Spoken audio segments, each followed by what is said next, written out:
Final do GP da Bélgica 2024, vamos rapidamente mostrar o resultado aqui e resumir rapidamente essa corrida para vocês e mostrar também como ficou a classificação final do campeonato depois do resultado dessa corrida que foi, surpreendente. Eu avisei para vocês no vídeo que eu postei analisando a classificação que haveria surpresa e deveríamos ficar de olho no ritmo da Mercedes e não deu outra, pessoal. Confia no Treta F1 que aqui nossas análises técnicas são as mais plausíveis possíveis. Vamos lá, pessoal, do último para o primeiro, rapidamente aqui. Zhou em último, ele abandonou, tá, pessoal? Zhou abandonou, logo no comecinho teve problemas no seu carro, beleza? Infelizmente para o Guanyu Zhou. Agora sim, último colocado, Hülkenberg, aí vem Sargento, Tsunoda mandou muito mal, hein? Muito mal. Sabe por quê? Porque o seu colega de equipe, Ricardo, conseguiu ficar em 11º, então pontos aí para o Ricardo, tá? Mandou muito bem aqui. Bottas, Magnussen, Gasly mandou mal, Albon 13º, o Stroll que reclamou que o carro era lento, mas na verdade foi um dos mais velozes. Já vou mostrar esse detalhe para vocês. Ricardo e o Ocon em 10º colocado. Olha o Ocon, hein?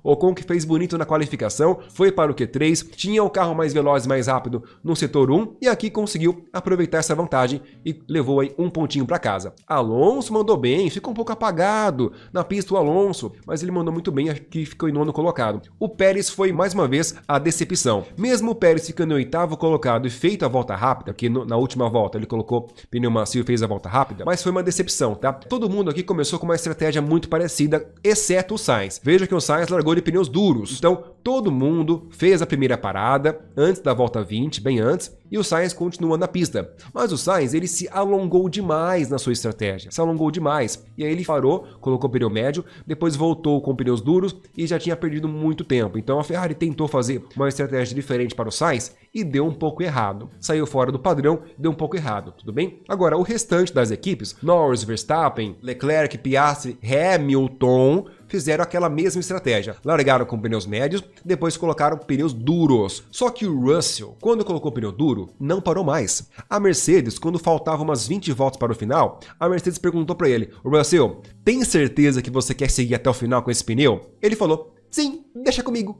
Assim, com tranquilidade no rádio, frio e calculista. Em dado momento, restando mais ou menos 10 voltas para o final, a Fórmula 1 mostrou uma imagem dos pneus do Russell. Meus amigos, o Russell, ele liderou bastante a corrida, tá? Liderou muito a corrida, porque todo mundo parou e ele não. Então ele foi para primeiro colocado. Quando a pessoa anda em primeiro colocado, mesmo forçando o ritmo, fica de cara pro vento, então ela consegue esfriar os pneus, não esquentar tanto e assim não gera granulação, não degrada o pneu. Então quando a Fórmula 1 mostrou a imagem do pneu do Russell, com mais de 20 voltas completas, tava liso, tava perfeito, sem desgaste irregular em nenhum ponto do pneu. Então assim, o gerenciamento do pneu do Russell foi muito bom e também parabéns para a equipe de engenharia, porque vocês lembram, no treino livre 1, o carro era um 1, no 2 o carro era diferente, no 3 a equipe disse que fez alterações no carro, tirou atualizações, deixou o carro bom para a corrida em clima seco, mas não teve tempo de treinar, porque choveu no TL3 e foram para a qualificação com o carro regulado para clima seco. Falei para vocês, de olho na Mercedes. E não deu outra, pessoal. A Mercedes simplesmente, não vamos falar que dominou a corrida, mas teve o melhor carro da corrida. Amigos, o Verstappen fez uma estratégia um pouco diferente, porque não tinha muito pneu sobrando, então o Verstappen na sua segunda parada colocou pneus médios, e a Red Bull com pneus médios não tinha muito desempenho, só no finalzinho que o Verstappen conseguiu alcançar o Leclerc. Um ponto complicado aqui é o Norris, tá? O Norris, ele tinha muito mais ritmo que o Verstappen. O Norris demorou um pouco para fazer sua parada, mas quando ele fez sua segunda parada, ele voltou mais ou menos 6 segundos atrás do Verstappen. Sem problema, ele conseguiu tirar essa diferença em 6 ou 7 voltas, alcançou rápido o Verstappen, mas não conseguiu ultrapassar, pessoal. Norris ficou mais de 10 voltas praticamente atrás do Verstappen, no vácuo, no DRS, mas não conseguia uma aproximação. Não conseguia colocar de lado, tá bom? Diferente do Piastri.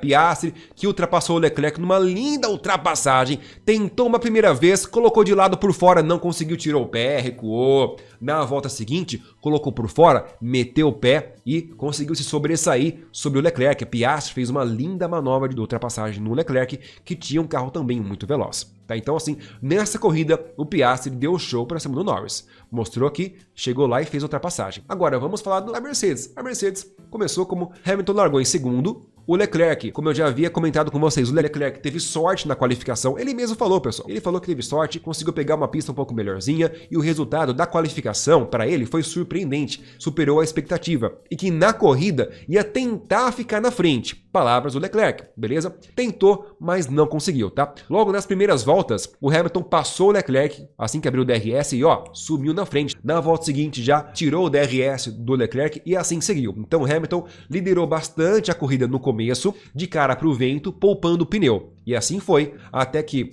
ele fez a sua segunda parada, colocou pneus duros e o Russell não parou. Foi nesse momento que o Russell assumiu a liderança. O Russell estava mais ou menos 8 segundos na frente do Hamilton, quando o Hamilton fez a sua segunda parada, resolveu ficar na pista e olha, uma excelente estratégia do Russell.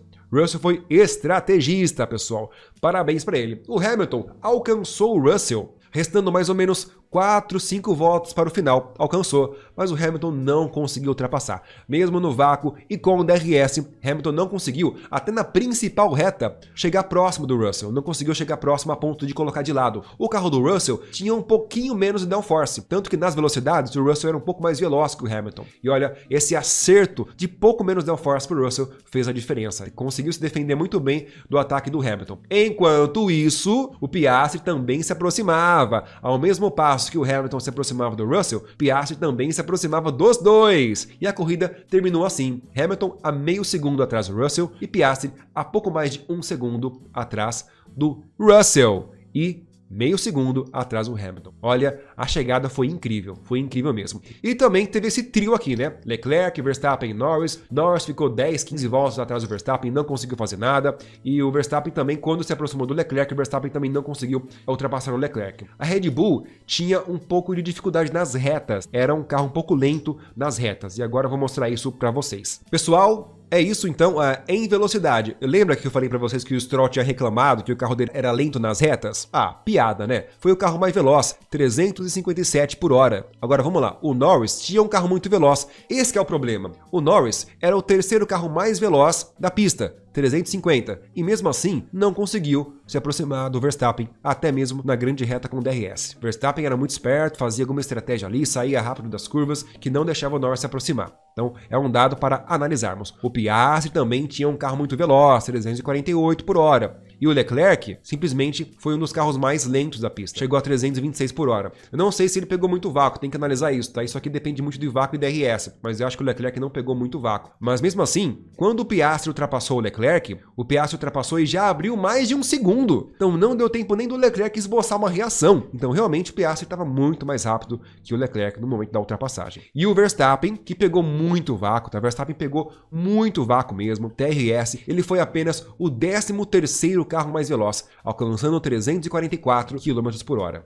Pois é, pessoal, vivemos num momento em que a Red Bull não é mais o carro mais veloz da pista. Vocês lembram como foi essa corrida aqui ano passado? Ou anos anteriores? O Verstappen era o carro mais veloz disparado aqui nessa pista. Ele ultrapassava o pessoal mesmo sem DRS. Agora não dá mais. As equipes chegaram na Red Bull, sobretudo a Mercedes. E agora aqui, a explicação técnica por que o Hamilton não conseguiu alcançar o Russell. O Russell, ele alcançou uma máxima, quando tinha DRS, né, a de 344. E o Hamilton, mesmo com muito vácuo e DRS, atingiu máxima de 337 km por hora. Isso aqui, 7 km por hora a mais para o Russell. Então, essa configuração de menos arrasto, menos downforce para o Russell, fez ele se defender do Hamilton nas últimas 3 voltas. Em compensação, no setor 2, o Hamilton era o mais rápido. E no setor 3, o Hamilton também era mais rápido que o George Russell. Configuração de carro, acerto fino, deu a vitória para o Russell. E estratégia também. Muito bom. O Russell mandou muito bem aqui. Parabéns para o Russell e parabéns para a Mercedes.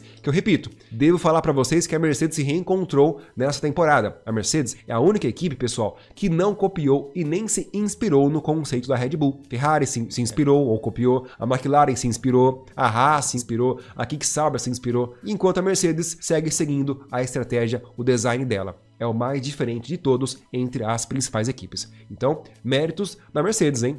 Parabéns para eles. Esse é algo a se ressaltar. Atenção, pessoal, atenção. Após a corrida, horas depois, Russell foi desclassificado da corrida. O carro dele não passou na pesagem. Estava pesando apenas 796 quilos. E o mínimo era 798. Vamos então passar para vocês que aqui informações direta e reta, classificação final do campeonato após o GP da Bélgica. Max Verstappen em primeiro com 277 pontos, Norris em segundo com 199, Leclerc em terceiro com 177, Piastri em quarto com 167, Sainz em quinto com 162 e Hamilton subiu bastante em sexto com 150 pontos agora. Pérez em sétimo com 131 e o Russell, que tinha passado o Sérgio Pérez, não passou. O Russell não pontuou, pessoal. O Russell segue na oitava colocação com apenas 116 pontos. Alonso em nono com 49 e Stroll em décimo com 24 pontos. Com a desclassificação do Russell, todo mundo ganha uma posição. Então o Ricardo, que tinha que ficar em 11º, sobe para 10º colocado e marca um pontinho. Corridaça do Ricardo, hein? O Leclerc fica em terceiro colocado, então o Leclerc pontuou bastante. O Piastri assumiu então a segunda colocação. Na classificação final, Ricardo ainda está atrás do Tsunoda, com apenas 12 pontos, 10 pontos a menos. E a pontuação das equipes fica um pouco mais complicada para a Mercedes. Red Bull com 408 pontos, McLaren com 366, Ferrari com 345 e a Mercedes mais atrás, bem mais atrás, com apenas 266 pontos. Isso não tira o mérito da boa pilotagem que o Russell fez na corrida. E amigos, investigando um pouco mais sobre isso, este da foto é exatamente o pneu do Russell no momento da pesagem. Perceba que o pneu está muito desgastado.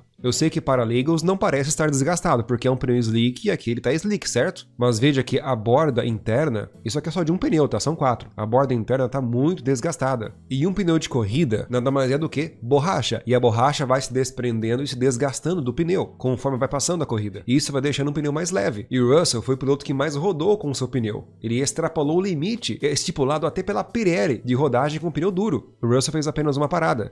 Cada conjunto de roda e pneu da Fórmula 1 hoje pesa 74 kg. Agora, um pneu comum de rua, ao longo da sua vida útil, pode perder até 20% do seu quilo. 20% em casos bem extremos. Mas com certeza, no mínimo 10%, até chegar no TWI de peso, o pneu vai perder. Como o Russell rodou demais com seu pneu, consequentemente, gastou mais a borracha e perdeu mais quilo.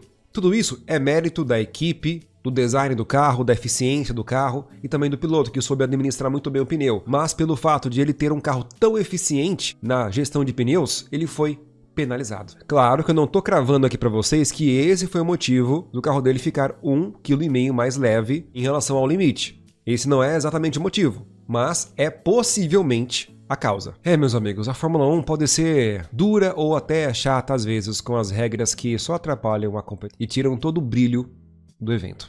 Meus amigos, e é isso, finalizamos aqui então, vamos para as férias da Fórmula 1, mas mesmo assim, durante as férias eu vou soltar bastante vídeo analisando aqui algumas corridas que eu não fiz a análise ainda, tá? Então vai ter vídeos técnicos bem interessantes para nós tirarmos proveitos sobre as corridas que ocorreram. Tudo bem, pessoal? Muito obrigado a todos que acompanharam,